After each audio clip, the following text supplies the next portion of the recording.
আসসালামু আলাইকুম। আশা করি সবাই ভালো। আজকে একটা নতুন লেকচার নিয়ে হাজির আমি। তো আজকে একটা এক্সেপশনাল লেকচার হবে, খুব ব্যতিক্রমধর্মী একটা লেকচার। গরু নাকি গরু, কোন বানানটা সঠিক, এইটা নাকি এইটা, কোনটা সঠিক? তো এইটা নিয়ে আমরা কিছু জানবো, শিখব।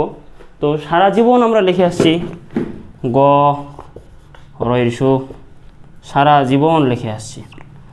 তো এবার দেখি সঠিক কোনটা হয়।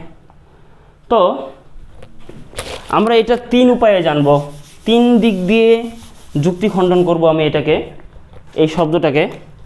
একটা হচ্ছে ব্যবহারিক দিক দিয়ে, ব্যবহারিক, একটা হচ্ছে আভিধানিক, আর একটা হচ্ছে গাঠনিক। তিন উপায়ে যুক্তি খণ্ডন করব। তো দেখা যাক কি হয়, কোনটা সঠিক হয়।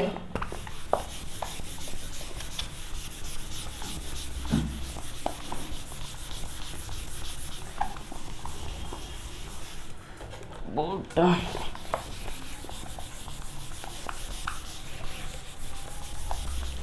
আচ্ছা, 2016 সালে এই যে শব্দটা আছে না, 2016 সালের পূর্বে এই শব্দটাকে লেখা হতো এইভাবে, বানানটা ছিল এইটা। 2016 সালের পূর্বে কিন্তু, আর 2016 সালের পরে, 2016 সালের পরে বানান হয় কোনটা? ও সরি, 2016 সালের পরে বানান হয় গয়কার রয়েরিসু। কিন্তু কেন গয়কার রয়েরিসু, কেন? এটা যুক্তি আছে, হ্যাঁ। তো এটা আমরা জানবো। তো কি জানলাম, 2016 সালের পূর্বে গরু শব্দটাকে লেখা হইতো, বানানটাকে লেখা হইতো এইভাবে, শব্দটাকে এইভাবে বানান করা হতো গ রয়েরিসু, এবং কি পরে বানান করা হতো গয়কার রয়েরিসু দিয়ে। আচ্ছা,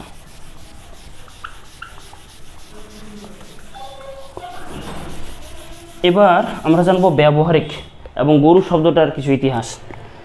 গরু শব্দের ইতিহাস এবং তার ব্যবহারিক। দেখি গরু শব্দের ইতিহাস এবং তার ব্যবহারিক কি বলে।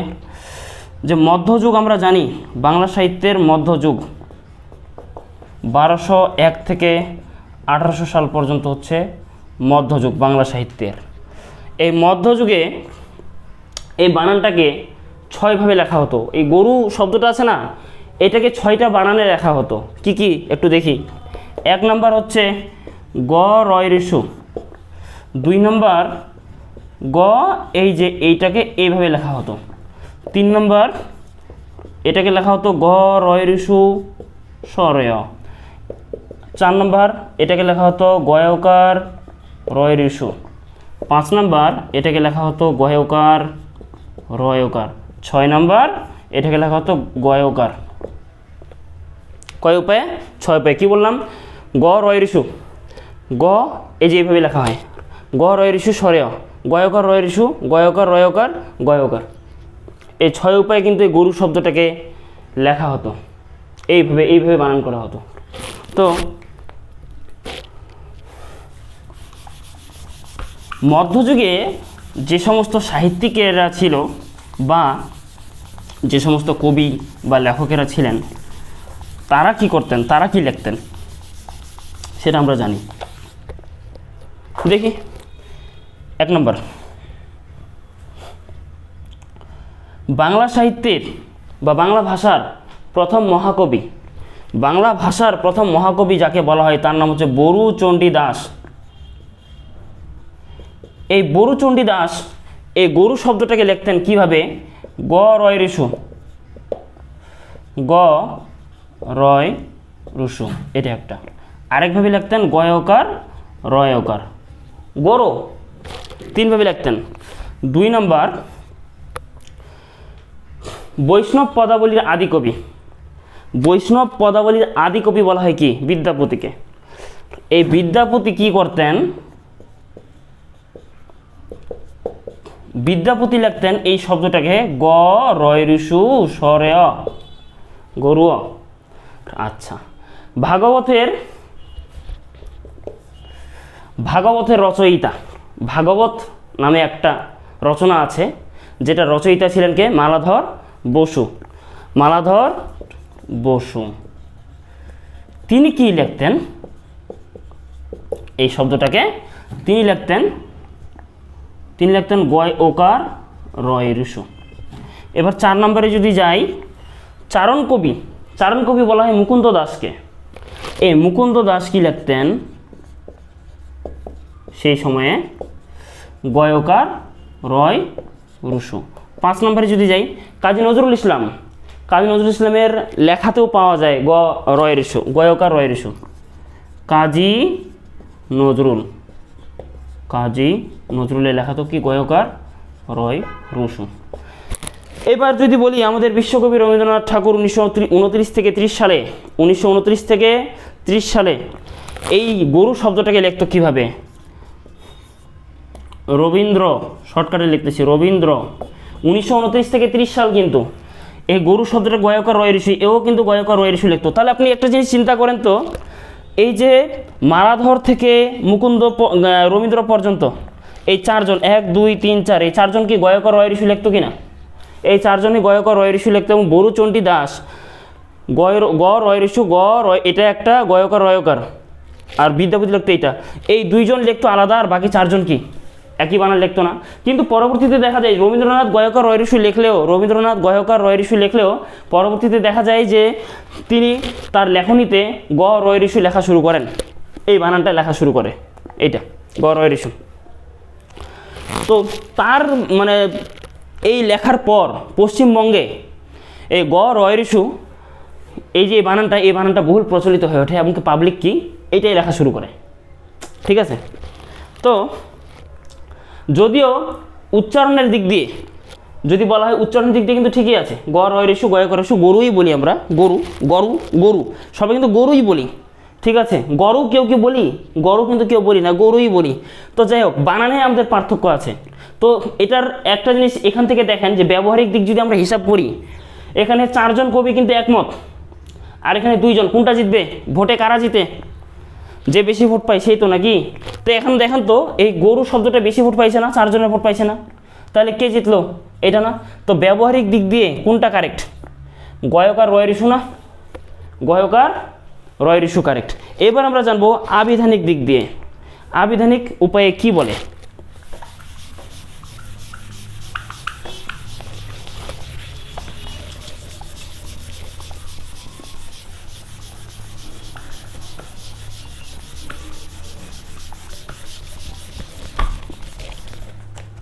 বুঝতে পারছি।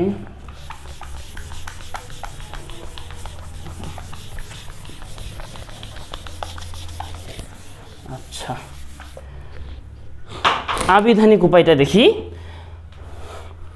পশ্চিমবঙ্গের অর্থাৎ কলকাতার যে ডিকশনারিগুলো আছে, বাংলা ডিকশনারি বা বাংলা অভিধানগুলো আছে, যে বহু বছর ধরে তারা কিন্তু এই শব্দটাকে তারা এই বানানে লিখত, গয়কার রয় ঋষি লিখত। কী বললাম? পশ্চিমবঙ্গের যে অভিধান আছে, এটা কিন্তু আবিধানিক অর্থে বোঝাচ্ছে। এবার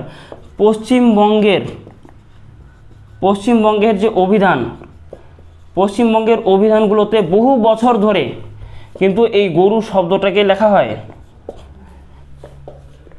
এবার 2 নম্বর যদি বলি, সংসদ বাংলা অভিধান, যেটা একটা বিখ্যাত অভিধান, এবং সংসদ বাংলা অভিধান, সেই অভিধানটাতে কিন্তু এই বানানটাই লেখা হয়, সংসদ বাংলা অভিধান। সংসদ বাংলা অভিধান, এটা সংস্করণ হচ্ছে 2000 সালে সংস্করণ এই অভিধানটার হয়, এবং এই অভিধানেও কিন্তু লেখা হয় কি গয়কার রয় ঋষু। মানে 2000 সালের সংস্করণ, এই মানে সংসদ বাংলা অভিধান যেটা 2000 সালের সংস্করণ, সেই অভিধানটাতে লেখা হয়েছিল গয়কার রয় ঋষু। ঠিক আছে, এবার 3 নম্বর আসি। 3 নম্বর দেখা গেল যে জামির চৌধুরী সম্পাদিত একটা, সর্বশেষ জামির চৌধুরী সম্পাদিত একটা অভিধান আছে, যেটাকে বলা হয় বাংলা একাডেমি আধুনিক বাংলা অভিধান। আধুনিক বাংলা অভিধান, এখানেও কিন্তু লেখা হয় কি গয়কার রয় ঋষু, গয়কার রয় ঋষু।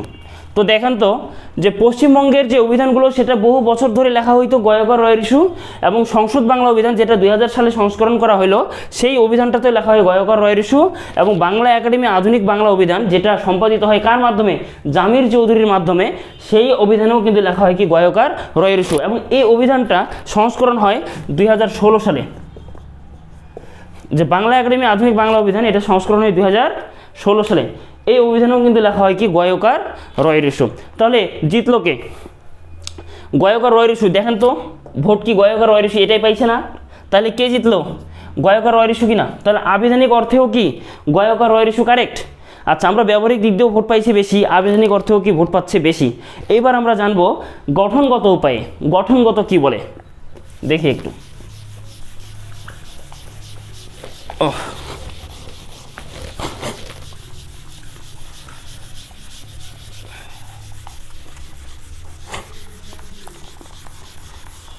মাই গুডনেস, এটা যে কালিটা পাল্টাইতে হবে।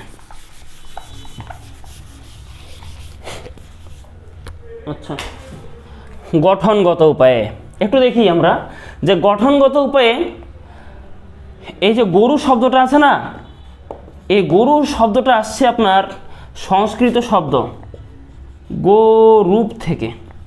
সংস্কৃত শব্দ গোরূপ থেকে আসছে গরু শব্দটা, ঠিক আছে। এরপর দেখি আরেকটা জিনিস, এটা তো গেল। তারপর বলছে যে আপনি যদি গরু শব্দটার সম্পর্কিত যে সমস্ত শব্দগুলো আছে গরু শব্দটার দেখেন একবার ভালো করে। গোবর, গোবর গরুরই তো জিনিস, তাই না? তা আমরা কি কখনো বলি গোবর নাকি বলি গোবর? গোবর বলি, গয়কার। তো এইখানে গয়কার আসতেছে না, গঠনগত দিক থেকে গয়কার আসতেছে। এবার দেখেন তো গরু ঘুমায় কোথায়? গোয়াল ঘরে থাকে, তাই না? দেখেন তো এই যে গো গো কথাটা এখানে আছে, তো আমরা তো লিখতে পারতাম গয়াল। গরু যেহেতু আছে গরু গ রয়ের ইস্যু, তাহলে তো গয়াল হওয়ার কথা, কেন আপনার ওকার হইল? ঠিক আছে, তো এই গরু শব্দটা গোরূপ শব্দটা থেকে গরু এবং গোটা তো থাকেই, এবং ওই গোটা এখানে যুক্ত হয় গোয়াল। তারপর দেখেন দেখি গোয়ালা, তাই না? তারপর দেখেন যে গোমূর্খ, গোমূত্র, গো কি বলে গো বেচারা, ঠিক আছে। এইরকম অনেক শব্দ আছে যে শব্দগুলো কি আপনার এই প্রত্যেকটা শব্দের কিন্তু গো আছে। তো গো যদি থাকে তাহলে কি বুঝলাম এখান থেকে যে গরু শব্দটা থাকলে গ লেখা যাবে না, কি লিখতে হবে? গয়কারই লিখতে হবে। তার আমরা জানলাম যে গঠনগত উপায়ে এবং গঠনগত দিক থেকেও কি ভোট পাচ্ছে কি গয়কার, ভোট পাচ্ছে কি না? তাহলে বলেন তো যে আবিধানিক, ব্যবহারিক এবং গঠনগত তিন দিক দিয়ে কে জিততেছে? এটা না গয়কার রয়ের ইস্যু না? এবং আরেকটা কথা বলে দিই আপনাকে, একটা কবির নাম বলা হয়নি, সুনীতি কুমার চট্টোপাধ্যায়। আমি বলছি কি কি কবির নাম। এক নম্বর বলছিলাম মধ্যযুগের কি বলে বাংলা সাহিত্যের প্রথম মহাকবি যাকে বলা হয় বরুচণ্ডী দাস, তিনি লিখছিলেন কি গয়কার রয়ের ইস্যু, গ রয়ের ইস্যু, এবং কি সরি গ রয়ের ইস্যু। আরেকটা বললাম এই যে এটা লিখছে গ রয়ের ইস্যু, গ এইটা একটা, আরেকটা কি লিখছে গরু, এই তিনটে লিখছে, তাই না? এবার যদি বলি বৈষ্ণব পদাবলীর আদিকবি বিদ্যাপতি, তিনি কি লিখছে গ রয়ের ইস্যু সরেয়। এবার যদি বলি কাজী নজরুল ইসলাম কি লিখছে গয়কার রয়ের ইস্যু। রবীন্দ্রনাথ গয়কার রয়ের ইস্যু 1929 থেকে 30 সালের মধ্যে, তার লেখনী তো এটা ছিল। সুনীতি কুমার চট্টোপাধ্যায় গয়কার রয়ের ইস্যু। ভাগবতের রচয়িতা মালাধর বসু তিনি কি লিখছে? তিনিও কিন্তু একই জিনিস লিখছে কি গয়কার রয়ের ইস্যু। কোনটা? এটা লিখছে না? তাহলে বলেন তো ব্যবহারিক, আবিধানিক এবং গঠনগত উপায়ে তিন দিক থেকে জিততেছে কে এই শব্দটা না? তাহলে কোনটা কারেক্ট হবে? কোনটা কারেক্ট হবে? আশা করি বোঝা গেছে সকলের কোনটা কারেক্ট। তাহলে এখন থেকে কি আমরা গয়কার রয়ের ইস্যু লিখতে পারি? ইনশাআল্লাহ আমরা লিখতে পারি এইটাই সঠিক, এটা সঠিক। এবং কি এই যে গ রয়ের ইস্যু এটা পরিহার করতে হবে, পরিহার্য, পরিহার করতে হবে, মানে এটাকে ত্যাগ করতে হবে, এইটা লেখা যাবে না, না অ্যান্ড না। কোনটা লিখতে হবে? এটা। তাহলে এটাই সঠিক। তো আমরা আজকে জানলাম যে গরু নাকি গরু কোনটা সঠিক। তাহলে আমরা কী হবে কোনটা সঠিক? এইটা। আশা করি আমি যুক্তি খণ্ডন করতে পারছি। তো ঠিক আছে, আসসালামু আলাইকুম।